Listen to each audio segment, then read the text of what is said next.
From the Cactus KCTS-FM Phoenix, I'm Jamison Greenwood with Greenwood & Company.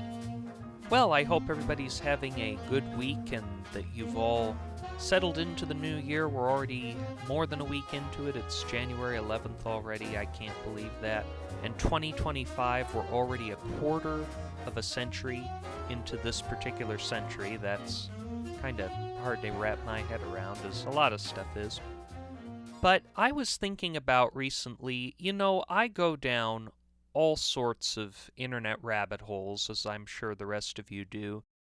And I've noticed a bunch of stuff on cartoons, children's cartoons in particular, especially of Caillou, that kid who has a shaved head even though he's only 4. There's all kinds of internet theories, but people are always getting after him and saying he's so annoying and he never gets punished for his actions. And it reminded me of an incident that happened with my sister Macie and I one evening. My sister was 8 years younger than me, so I was kind of more of a third parent than a sibling. And on one particular occasion, when we went to visit my Grammy Bentsen, if I couldn't figure out how to make the VCR work, then Caillou would be our fate. Growing up, I often feared that my desired career as a comedian was doomed because I actually loved my family. Most comedians are driven towards success by necessity as a way of processing the screwed-up quirks their relatives force upon them. But any comedian proud of his bloodline faces an uphill battle for success. Nevertheless, the people we love can still be funny, especially when you consider the youngest and the oldest. This became apparent to me one Saturday night when my sister Macie and I went to go see our Grammy Bentsen. My mother, a successful accountant, was invited to the wedding of one of her fellow male CPAs, but she didn't want us children to attend. This man had gone through a bitter divorce with his ex-wife and married their children's 20-year-old swimming instructor, yet somehow the ex, who was known for causing drama, was invited to the wedding. Mom and Dad didn't want to go, but they especially didn't want us to see it, so they asked Grammy Bentsen if we could stay with her for a few hours. Grammy was a kind-hearted retired English teacher who loved the simple things in life: crossword puzzles, cookies and pie, and a hot cup of coffee. A devout Christian who strove to keep the commandments of the King James Bible on her coffee table, she welcomed all into her home and life with Christ-like arms, to the point one felt more at home at her house than anywhere else. But because Grammy liked the simple things in life, modern technology held little interest to her. She never owned a cell phone or a computer, and although she did own a microwave oven, its use was rare, i.e. once every 5 to 10 years. Of course, she had a television and a VCR, but with her cable subscription, Turner Classic Movies left its use as rare as the microwave. On occasions she did use it. She had to read a set of instructions that were written on a piece of yellow legal paper taped to the case for one of those aerobic exercise videos that were popular with women in the 1980s. I would think those videos would have more appeal among men, as one of my earliest crushes was the blonde-haired female instructor pictured on the back of the tape, who wore skin-tight maroon leggings with a purple tank top and matching leg warmers. However, standing in front of your television set doing jumping jacks and squats does not evoke images of macho. Thus, because we still have a problem with male dominance in our society, these workout videos fell out of favor. But that Saturday evening, Mom and Dad dropped Macie and I off at Grammy's house in Sun City West, along with a VHS copy of The Lion King, should we want to watch it. Grammy took us for dinner and pie at the Village Inn before returning to her house. For a while, Macie played with her dollhouse on the living room floor, and I sat in my late grandfather's old chair drawing pictures of Simba, Nala, and Zazu, while Grammy sat next to me in her beige recliner, watching a rerun of The Lawrence Welk Show, a weekly music program which can charitably be described as Barney for old people. When the polkas and campy dancing on Lawrence Welk became too much for us, Macie asked if we could watch The Lion King. Even Grammy was bored of Lawrence Welk, but in order to watch that tape, we would have to use her VCR. The alternative, if we could not get the VHS to work, was not watching Lawrence Welk or the British sitcoms on PBS. It was far worse. That VHS tape of an Animal Kingdom take on Hamlet was the only thing standing between Grammy and I and a nuclear meltdown of Macie. Although my sister and I grew up with a paralyzing fear of being disapproved of by adults, Macie did in fact suffer from the terrible twos like anyone else. For those who have never been around young children, this happens when toddlers begin to understand that they can voice what they want, but the bigger problem is they learn that they can voice discontent for what they don't want. If Macie were to have a complete meltdown, I would have to comfort her by tuning Grammy's TV to PBS Sprout, a 24-hour preschool channel that ran the likes of Barney and other saccharine programming 24/7. Macie would want to watch Caillou, a story about a sociopathic bald kid who rarely, if ever, gets told no, especially when he screams and pounds his fists against the carpet. But in order to avoid this fate, we would have to functionally use her VCR, and in order to use her VCR, we would have to follow the directions she'd written on that trendy exercise tape she never watched. "Set TV to Channel 4, Grammy read aloud as she picked up the remote control and punched in 04. This changed from Lawrence Welk to the Home Shopping Network, where Billy Mays was showing his passion for the power of OxyClean. "Maybe Channel 3's for the VCR," I said. She punched 03 into the remote control, but this tuned to C-SPAN, where Senator Dianne Feinstein was speaking in favor of more detailed warning labels on erectile dysfunction medication. "Wait," Grammy checked back and forth on her instructions. "These channels are for the TV. This remote is for the cable box. Jimmy, can you see what the top dial on the TV is set at?" I put the footrest down on Grandpa's lazy boy and approached Grammy's archaic television set, a towering mahogany-toned Magnavox console which had 2 chrome dials for VHF and UHF tuning, the TV equivalent of a kerosene lantern or a horse-drawn cart. "The top dial is Channel 4, Grammy." Grammy picked up the exercise video and studied her notes. "Try turning it to Channel 3. Now, turning that dial to Channel 3 was a decision that I would come to regret, but I also regret that before I can tell you about that, we have to take a short break. But, as usual, we'll be back before you know it. You are listening to Greenwood & Company on KCTS.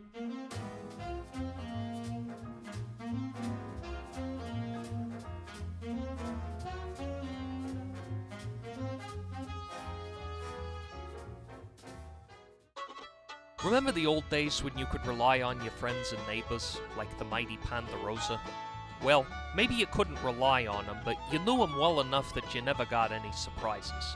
Well, I'm Ranger Powell, and I can tell you that's how it is with Forest Canyon Bank and Trust.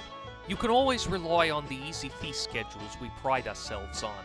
Our checking accounts don't have the added burden of overdraft protection, and our overdraft fees are as low as $10,000. Talk about frugal. And our CDs run anywhere from 0.009% to -5%.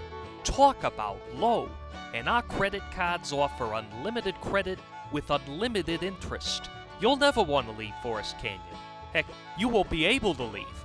So come on down to Forest Canyon Bank and Trust. Tell them Ranger Powell sent you. Forest Canyon Bank and Trust is not insured by the FDIC and may in fact be a money laundering scam. And welcome back. You are listening to Greenwood & Company on the Cactus, KCTS. And now that we have returned, I will explain to you why, as I was saying before the break, I came to regret advancing that dial to Channel 3. All I did was reverse the heavy-duty chrome dial 1 click to the left so as to change it from Channel 4 to 3, but the sound of a perpetual explosion startled me. Channel 4 was the one the cable box transmitted its signal through, and with nothing flowing into Channel 3, there was only static, a deafening void of black and white dots hopping all over the screen like an angry swarm of flying, stinging insects. "Bees!" my sister exclaimed, covering her ears. I followed Macie's lead and covered my ears, then set one aside to await instructions from Grammy. "Put it back on Channel 4, please," my wide-eyed, startled Grammy admonished. Covering my ears, I inched toward the front lines and quickly advanced the VHF knob to Channel 4. Dianne Feinstein returned on C-SPAN. "End up in the emergency room with erections lasting longer than 4 hours costs an estimated $274 million a year in taxpayer—" Grammy continued to study her VCR steps, but fearing the wrath of that dinosaur television's static bees, I took the liberty of pressing the on button for the VCR, thinking this might fix something. It was not the easiest mode of setting a television in VCR, but if we were to avoid the wrath of Macie and the consequences of Caillou, we would have to fight on. Turning the VCR on had to be on Grammy's list, but apparently I was a few steps ahead of her. "Jimmy, I think we're supposed to be getting a blue screen. Do you agree?" "I don't know, Grammy. Maybe? It's probably the cable box that's causing all the problems. Let me shut it off." I begged Grammy not to do this, but before I could catch her, the top button on her remote cut power and ripped the barrier against those fiery insects banging the picture tube to let them out. Macie exclaimed again, "Bees!" I don't know if Macie was afraid to get stung, as I knew that one blast to the picture tube would kill off those bees in a 2-second electric spark. However, the deafening explosion of the static emanating from the console's speakers was something I only had so much patience for, so I muted the volume via the tiny chrome knob in the upper corner. Back on the other side of the living room, Grammy was oblivious to the whole episode, sitting in her recliner, studying her notes of instructions and the buttons on her remote with her bifocals. "Jimmy, try turning that knob to Channel 3 again, please." The change in station brought a welcome sight. A royal blue screen of a VCR, ready to begin its work, taking us on the magical journey of a dazzling Disney musical. "That's where we want to be," said Grammy. "I guess." I removed the Lion King VHS from its case and placed it into the VCR slot. The machine swallowed it like a multivitamin capsule. Grammy read on. "Now it says to press play." By the time she got to the press, I had already hit the button. "Jimmy, I should have you come over whenever I need to use the VCR. You know how it works." But my 2-year-old sister's fear and confusion had yet to be assuaged. "Grammy, you were a teacher. Why can't you follow directions?" "Well, Macie, I guess I understood them when I wrote them down, but I haven't used them in so long they don't make much sense anymore." The first segment on the tape was the usual series of previews noting, "Coming soon to theaters," or "Now available to own on video cassette." These ads seemed so convincing, even though the upcoming movies had long left the theaters and the home video releases had long been sold out and returned to the Disney vault. The actual adventure of The Lion King was the same we'd seen many times before. My sister and I had memorized all the lyrics to Circle of Life and I Just Can't Wait to Be King, but no matter how many times she'd seen it, Macie was still frightened by the stampede of wildebeests that would kill Mufasa, and climbed into Grandpa's chair next to me for comfort. A 10-year-old brother trying to help his 2-year-old sister out as best he could, I still was not confident. Wanting a nonverbal cue of reassurance, I turned to Grammy, but she did not acknowledge me. She had put up the footrest of her lazy boy, and looked to be fast asleep. Calling her name and getting a faint snore in response confirmed to me she was, indeed, fast asleep. Macie and I both grieved with Simba for Mufasa, but at least Macie had not sunk as low as making us watch that bald Canadian, the world's strongest advocate for throwing tantrums. Our grief subsided with the arrival of Timon, Pumbaa, and Hakuna Matata, with the film enjoyed by all, at least those who were awake. Then, when the movie was over, I got up to press the rewind button, and the VCR began to hiss, getting gradually louder as the tape wound back to the beginning before snapping to a stop. I hit the eject button, removed the tape, and put it back in its case. Then, on force of habit, I made the mistake of hitting the VCR's off button. "Bees!" The deafening static returned to accompany the swarming dots on the picture tube, but surprisingly it left Grammy unfazed. We could hear her snoring faintly in the background as my sister's hands covered her ears. I marched into battle and shut the Magnavox off. In the end, it was not the static that woke Grammy, it was the silence. "What were you kids watching?" she exclaimed. You are listening to Greenwood & Company on KCTS.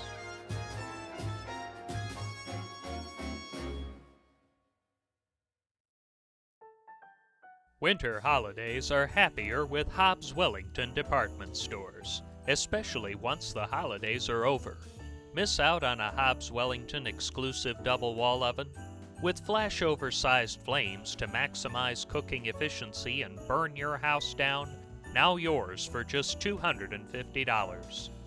Did you forget to send out Christmas cards? At Hobbs Wellington, you can get ahead for next year and buy 5 packs of 20 cards for only $5. The greetings are passive-aggressive, but your friends will be happy you saved. And if you ate too much this holiday season, get great deals on the Big and Tall section of our Big and Tall section. Our men's dress pants were $40 a pair, now only $15 per pair. All the better to save money for Whoppers and Big Macs.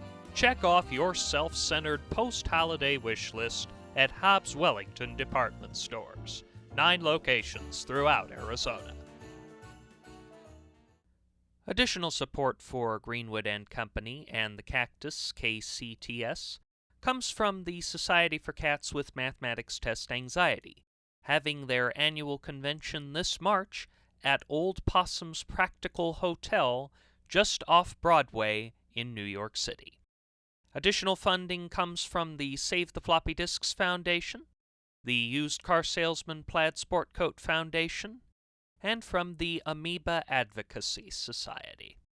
Well, as I mentioned at the start of the show, and as you've probably gathered from hearing this story of the Magnavox Bee Attack, as I like to call it, I had something of an unusual relationship with my sister compared to most people who are closer in age to their siblings, but as I illustrate in this poem, I really think that all turned out for the best. Never have I understood the favorite child phenomenon. I was an only child until I was 8. It was a blessing when my sister was born. I was more a third parent, taking pride in her like a father or grandfather. Loved discussing her and her antics with my friends. She was my pride and joy.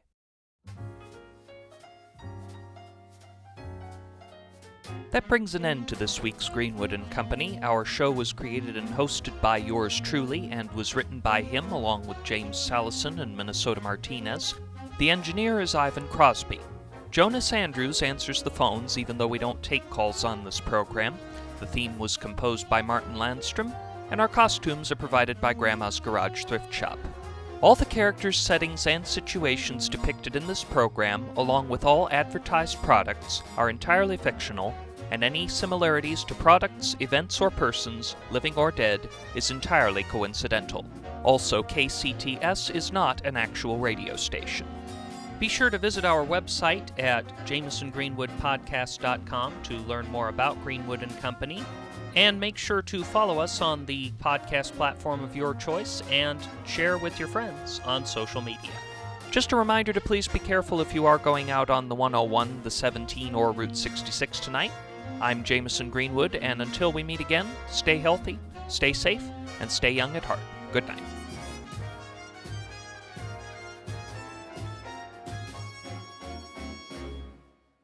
This is KCTS FM Phoenix. Stay tuned for Lacking in Substance.